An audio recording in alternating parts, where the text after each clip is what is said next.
Hey guys, how's it going? I'm Craig Daniels. You're watching Rocky Top Splash. Today we're going to talk about how to throw a baitcaster.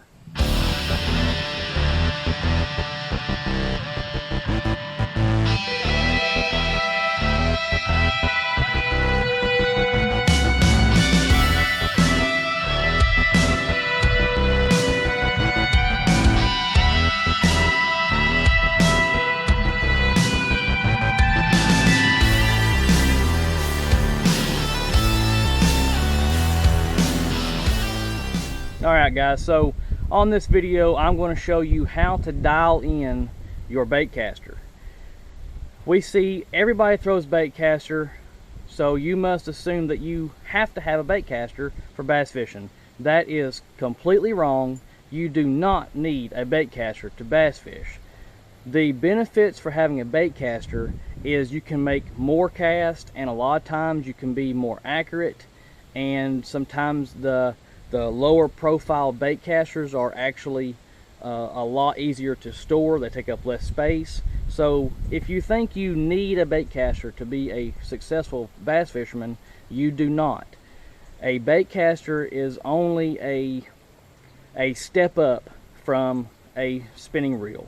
Now once you get into bass fishing a little more, you may still need to have a spinning reel. So don't think just because you can cast a baitcaster it's going to fix all your problems and you can just throw away all your spinning rods.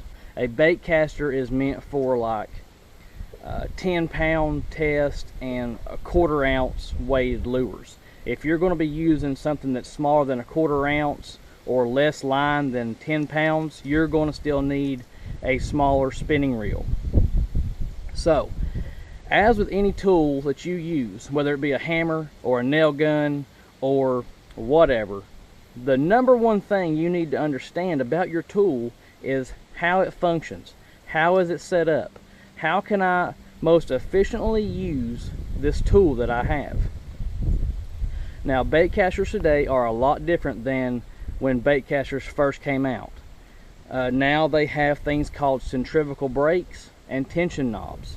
Used to, you would just hit the button and the spool would just free spin, and it was up to you to stop the spool with your thumb. Now they have all kinds of mechanisms that's going to help you not get bird nest. Now what am I talking about when I mention centrifugal brakes and a tension knob? Usually on the same side as your reel handle, you're going to have this little knob. This is called a tension knob. What this tension knob does is it puts more tension on that spool. Now you will need more tension or less tension based on the weight of your lure. If you're throwing, like right now I have a 1/2 ounce spinnerbait on. Just a standard 1/2 ounce spinnerbait. With this tension knob being all the way down, it's basically letting my spool not spin at all, which means I'm not going to be able to cast that lure a long distance, even though it weighs 1/2 ounce. In order to get this 1/2 ounce spinnerbait to cast as far as I need it to, I will need to let off some of the tension on that tension knob. So let's see how we are right now, just straight off the boat with this spinnerbait.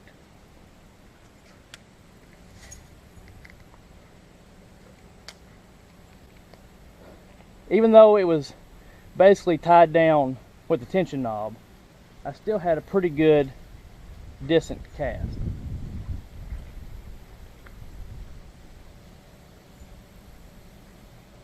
Now I can take my tension knob and turn it and release some of that tension, and it will cast further. The smallest turn of your tension knob is going to affect how much tension is on that line and on that lure. So the smallest turn back or forward, it could be the difference between a huge bird nest or no bird nest at all. So let's see how far we can cast this after I just loosened the tension knob.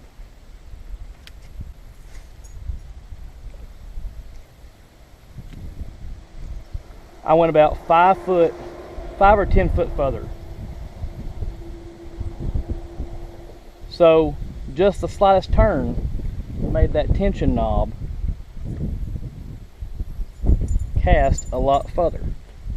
Now the other tool on this Baitcaster on the opposite side of your reel is going to be right here. It's going to be a round housing.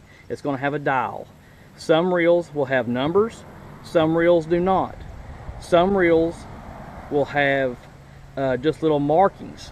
Now what this is, whatever your number is, that tells you how many breaks are in your lure. And you just simply select the number or select the notches from 0 of how many breaks you want to open. Now me personally, I don't have any breaks open because I've been using a Baitcaster for a while and I don't backlash that much. But if you are just starting out with a Baitcaster, go ahead and put it on the max number of breaks you have. What this is going to do is whatever number you set it on, if you set it on 4, well, inside this housing is a round cylinder that has this many little magnetic brakes that are going to come out and come in when you turn this knob. What that centrifugal brake does is when you cast it, it will control the spool without you stopping it. The more brakes you have, the less the reel is going to allow the spool to spin. So it's a combination of how many brakes you want open and how you want to have your tension knob set up. The centrifugal brake system is basically just like a safety net. If you were to have your rod set up wrong, then your brakes are going to kick in and cause you not to have that big of a problem. Now the third safety mechanism that you're going to have to keep from backlashing or birdnesting is going to be your thumb. Once you hit this release button, keep your thumb on that spool. You're not really putting a lot of pressure down on it, but you're just holding it on there. And then while you're casting, your thumb never leaves that spool. This is called feathering the Baitcaster.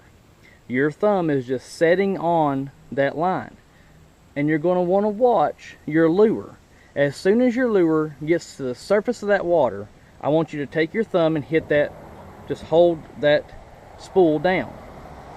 Watch and see if you can see when I hit the spool to stop the lure.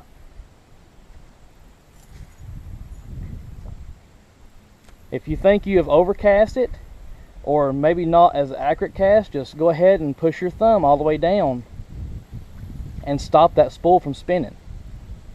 Between those three things, you should not have any backlashes.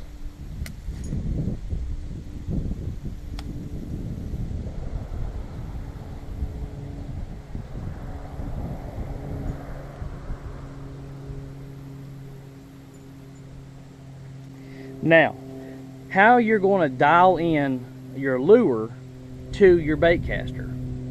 Every lure has a weight, and the amount of tension on your tension knob is going to dictate how fast that bait falls and how fast that spool spins. One of the biggest things you need to understand is you're not taking your rod and just whipping it. If you take a Baitcaster and try to whip it to where you're going to cast, it makes your line and your lure kind of get off sync, and it's going to overspin your spool, which is going to give you backlashes. If you really want to dial in your lure, here's how you do that. You reel your lure straight up to the tip of your rod, leaving about 5 inches of line out. And then you simply take your hand and release the tension. Just release the Baitcaster. This is going to allow that lure to fall. You want that bait to fall slow. If the bait falls fast, it's going to cause your spool to overspin. Now at that time right there, I did not have my thumb anywhere on the spool. I let it just free spin. If I want that lure to fall slower, I put more tension on that tension knob. and then hit it again, and the bait falls slower. What you want to do is, whatever lure you have on, you want to hit that release button and then allow it to fall down to the water. And if your spool does not spin once that lure hits the water, that's how you know that it is set up correct. Let's see how close I have this to a perfect setup. There we go. It hit the water. I have no overspin. I have no loose line on this bait caster. So I know that with this bait, it is set up. Now, if I was to change this bait on this lure, say I wanted to go to like a topwater, then I'm going to have to put less tension on that spool to get it to spin, to get it to actually cast any kind of distance at all. That really is the biggest key to setting up a bait caster. Every bait caster is different. Some bait casters have better brakes than others. Some bait casters have more brakes. Typically, the more you spend on a rod or on a reel, it's going to have more brakes. Me personally, once you understand the general idea of how a bait caster works, you do not need the centrifugal brakes. It's just an added feature. Try to work on making sure that tension knob is set right. Your tension knob is going to allow you every advantage to casting your lure the correct way. Something else to take into consideration with bait casters: even if you have the perfect setup between your centrifugal brakes and your tension knob, if you don't have the right kind of line paired with your bait, if you have a lure, so let's say that I had this 1/2 ounce spinnerbait tied on with 8-pound line. Well, that spinnerbait is going to carry that line a lot more, and it's going to make it spin quite a bit. Let's say that I had a 20-pound line on a topwater spook or something like that. Well, it's going to be harder for me to cast that light lure with that heavy line. It's important to understand what weight line to use for the best results on what weighted lure you have. It may start to sound kind of complicated, but it's really not. The biggest thing is just to get out here, work with your tension knob, and just figure out the rate of fall. You want that bait falling as slow as possible without making your spool spin. If you hit your release button and your bait is falling slower than your reel is spinning, then you have it completely set up wrong. All you need to do, well, that big fish back there teasing me. I'm trying to make a video here. What's going on? Back to what I was saying. If your lure is falling too fast, it's going to make your spool spin faster, and you're going to have overrun line. Alright guys, that's the video for today. I hope I gave you some tips with that bait caster to make it just a little less aggravating for you. Get out there and practice with it. That's the key. Practice, practice, practice. Don't put it down. It's not that hard once you figure it out. Understand how that tension knob works for you. Dial in every single lure you have on that reel. Let your centrifugal brakes just kind of be a backup for you. Learn how to cast it without the brakes. Once you get to that point, you're going to love your bait caster. You can make more accurate casts, more cast. Just an overall better tool for bass fishing. Check out Trivia Tuesday. It's just a random trivia question that I post every Tuesday to give back to you guys that have subscribed to the channel. A easy way to get some free cool lures, hats, shirts, whatever I can come up with. If you have not checked out Champion Jigs, go check out Champion Jigs, championjigs.com. They got 24 colors to choose from. They specialize in a stand-up structure jig that you're going to love. It puts that trailer in a very defensive posture, and it's going to give you some very, very big bites because those bass cannot stand it. Fixing to introduce the 25th color. It is a Rocky Top Splash Edition color that I personally came up with. Very excited to introduce that to you. I'm for sure you guys are going to love that color. Be watching for that on the website. Also, while you're there, check out the awareness jig they have and the pink visors they have. Everybody has been affected by cancer, some shape, form, or fashion. This is my way of giving back. I am helping good people with a good cause. $1 of the purchase price from that awareness jig goes to St. Jude's or American Cancer Society, and $2 of the pink visor sales goes to the same cause. Go check them out, guys. ChampionJigs.com. Get out there on the water. When you get there, fish simple and simply catch fish. I'm Craig Daniels, and this has been Rock the Top Splash.